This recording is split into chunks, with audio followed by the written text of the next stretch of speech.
তড়িঘড়ি করে ট্রেনে উঠতেই ট্রেনটা ছেড়ে দিল। যাক, ট্রেনটা ফাঁকাই আছে মোটামুটি। জানালার ধারে একটা সিটও পাওয়া গেছে। ব্যাগগুলো ঠিকঠাক করে রেখে একটু জল খেলেন অসীমা রায়, কমলা দেবী উচ্চ বিদ্যালয়ের প্রধান শিক্ষিকা। দক্ষতার সাথে এতগুলো বছর স্কুল পরিচালনা করে আজ উনার অবসর ছিল। অনেকগুলো বছর অতিবাহিত করলেন এই স্কুলটাই তার বাড়ি হয়ে গিয়েছিল। অবিবাহিতা অসীমা দেবী সকলের প্রিয় ছিলেন। তার ব্যবহারে সবাই তাকে খুব ভালোবাসত, শ্রদ্ধা করত। সহকর্মী থেকে ছাত্রীরা সকলে আজ তাকে চোখের জলে বিদায় জানালো। এতদিনের স্কুল ছেড়ে আসতে তারও আজ চোখে জল। তবু যেতে তো হবে। একটা সময় পর নতুনদের জন্য জায়গা ছেড়ে দেওয়াটাই তো নিয়ম।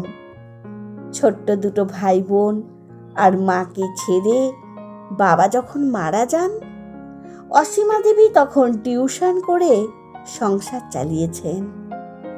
কিছুদিনের মধ্যেই এই স্কুলের চাকরি। মা মারা গেছেন অনেক বছর আগে। ছোট্ট বোনকে সুপাত্রস্থ করেছেন। ততদিনে ভাই মোটামুটি একটা চাকরি পেয়েছে। ভাইয়েরও বিয়ে দিয়েছেন। ভাই অবশ্য নিজে পছন্দ করে রেখে তাকে বলেছিল। তিনি সানন্দে দুজনের বিয়ে দিয়েছিলেন। সে অনেক দিনের কথা। ভাইয়ের ছেলে টুবলু এখন 12 ক্লাসে পড়ে। পিসি অন্ত প্রাণ টুবলুর। পিসিরও নয়নের মণি টুবলু। যত কিছু আবদার সব পিসির কাছে, যত বায়না সব পিসির কাছে। অপেক্ষা করে থাকে কবে পিসি বাড়ি আসবে, আর সে সব কথা পিসিকে বলবে। ভাইয়ের বউ তাকে ভীষণ ভালোবাসে, মাথায় করে রাখে তাকে। তার কথাই শেষ কথা ওই বাড়ির। অসীমা দেবী একা মানুষ। স্কুলের কাছে একটা ঘর ভাড়া করে থাকেন যাতায়াতের অসুবিধের জন্য। একা মানুষের আবার কি এমন খরচ? বেশিরভাগটাই এই বাড়ির জন্য, টুবলুর জন্য খরচ করেন। ওর লেখাপড়ায় অনেকটাই তিনি দেন, নিজের ইচ্ছেতেই দেন। প্রত্যেকটা মেয়ে চায় একটা সংসার, স্বামী, সন্তান। অসীমা দেবীও তার ব্যতিক্রম নন। তারও ইচ্ছে ছিল একটা নিজের সংসার হবে, সন্তান হবে, কেউ একজন খুব নিজের হবে। কিন্তু না, হয়নি সেটা। আসলে তার জন্য তো কেউ ছিল না। দু একজন বললেও সেই কথা এগোয়নি। আর নিজের বিয়ের কথা বলতেও কেমন লজ্জা লাগে, তাই আর বলা হয়নি। প্রেম, ভালোবাসা ওসব যে আসেনি জীবনে সেটা নয়, কিন্তু দায়িত্বের বোঝা কাঁধে থাকার জন্য সেদিকে তাকানোর ফুরসত পাননি তিনি। যদিও এটা নিয়ে তার খুব একটা আফসোস এখন আর নেই, কারণ এই সংসারে এত ভালোবাসা পান তিনি। ওরা সবাই তার সব কিছু। ওদের মধ্যে দিয়েই তিনি তার সব স্বাদ পূরণ করেন। বাড়ির থেকে স্কুলটা অনেকটা দূর, যাতায়াতে কয়েক ঘন্টা লেগে যায়। তাই বেশ কিছু বছর ধরেই তিনি স্কুলের কাছেই একটা 1 কামরার ঘর ভাড়া নিয়ে থাকেন। এতদিনে ওই ঘরটার উপরও কেমন একটা মায়া জন্মে গেছে। নিজের জন্য কোনো দিনই কিছু করেননি। খুব সাদামাটা জীবন তার। যেটুকু প্রয়োজন সেটুকুই শুধু নিজের জন্য করেন। ভাইয়ের খুব প্রেসার, কষ্ট হয়, তাই ভাইয়ের বউ আবদার করলো একটা এসি কিনে দিতে। কয়েক মাস আগে তাই কিনে দিলেন। আবার ভাইয়ের ছেলে অনেক দিন থেকে একটা আইফোনের জন্য বলেছে। বন্ধুদের সবার আছে, ওর একটা চাই। অসীমা দেবী সানন্দে রাজি হয়েছেন, অথচ নিজে একটা স্মার্টফোন কেনেননি। পুরনো বোতাম ফোনেই তো চলে যায় বেশ। নিজের জন্য আসলে কিছু কিনতে ইচ্ছে করে না। গত বছর বাড়িটা সারানোর কথা বলল ভাই, সেখানেও বেশ মোটা একটা টাকা বেরিয়ে গেছে। নিজের কথা ভাবেন না অসীমা দেবী, ওরা তো আছে তাকে দেখার জন্য। আর আছে তার প্রাণ টুবলু। ট্রেনে বসে এসব কথাই ভাবছিলেন তিনি। বিদায় সংবর্ধনা অনুষ্ঠান শেষ হতে একটু দেরি হয়ে গেল, তাই প্রায় ছুটতে ছুটতে এসে ট্রেন ধরা। কত কথাই না মনে আসছে। একদিকে এতদিনের স্কুল ছেড়ে যাওয়ার কষ্ট, আর একদিকে কত বছর পর নিজের বাড়িতে নিজের মানুষদের সাথে থাকতে পারা। দুঃখের মধ্যেও আনন্দ।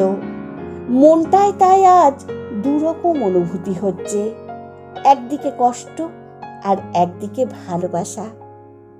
ঠিক ছিল এখানকার সবকিছু মিটিয়ে ভাড়া বাড়ি ছেড়ে দিয়ে 1 সপ্তাহ পর বাড়িতে যাবেন। সব জিনিসপত্র নিয়ে একেবারেই তখন যাবেন বাড়ি। কিন্তু মনটা যে কিছুতেই শুনল না কথা। আজ এত কষ্ট হচ্ছে, ইচ্ছে হচ্ছে নিজের মানুষদের কাছে গিয়ে কষ্টটা লাঘব করার। আজই যে ভীষণ যেতে ইচ্ছে করছে। কদিন পর না হয় এসে জিনিসপত্র নিয়ে যাবেন, সেই ভেবেই ট্রেনে চেপে বসা। আর তার সাথে টুবলুর হাসি মুখটা চোখের সামনে ভেসে উঠছে। কাল ওর জন্য একটা আইফোন কিনেছেন স্কুলের এক সহকর্মীর সাথে গিয়ে। আজ তাই কাউকে কিছু না বলেই ওদের সারপ্রাইজ দেওয়ার জন্য চলে আসা, সেটাও আর একটা কারণ। স্টেশন থেকে একটা রিকশা নিয়ে বাড়ির কাছে নামলেন অসীমা দেবী। ভাড়া মিটিয়ে আস্তে করে বাড়ির গেটটা খুলে ভেতরে ঢুকলেন ওদের সারপ্রাইজ দেবেন বলে। কিন্তু বাড়ির ভেতরে সবাই এত জোরে জোরে কথা বলছে কেন? যেন কোনো বিষয়ে ঝগড়া চলছে ভাই, ভাইয়ের বউ আর টুবলুর মধ্যে। কি এমন হলো বাড়িতে? তার কথাই মনে হচ্ছে বলছে। ভাইয়ের বউ দিদি বলে চিৎকার করে কিছু বলছে, টুবলুও চিৎকার করে কথা বলছে। কৌতূহল হলো খুব। চুপ করে শোনার চেষ্টা করলেন। শুনলেন টুবলু চিৎকার করে বলছে, আমি কিছুতেই ওই ঘর ছাড়বো না পিসিকে, ওটা আমার ঘর। থাকতে হলে বারান্দায় থাকবে পিসি। কি দরকার ছিল একেবারে আসার? ওখানেই তো ঠিক ছিল, মাঝে মাঝে আসতো। ভাইয়ের বউ বলল, তোমার দিদিকে বলো পেনশন যা পাবে তাই দিয়ে যেন কোনো বৃদ্ধাশ্রমে থাকেন। সারা জীবন আমি উনাকে দেখতে পারবো না। বয়স হবে আর সব কিছু আমার ঘাড়ে পড়বে, ওটা হবে না। এখানে একেবারে থাকা চলবে না। আমার ছেলেও বড় হচ্ছে, ঘর কোথায় থাকার? তাই এর মৃদু প্রতিবাদ শোনা গেলেও সেটা চাপা পড়ে গেল ওই দুজনের চিৎকারে।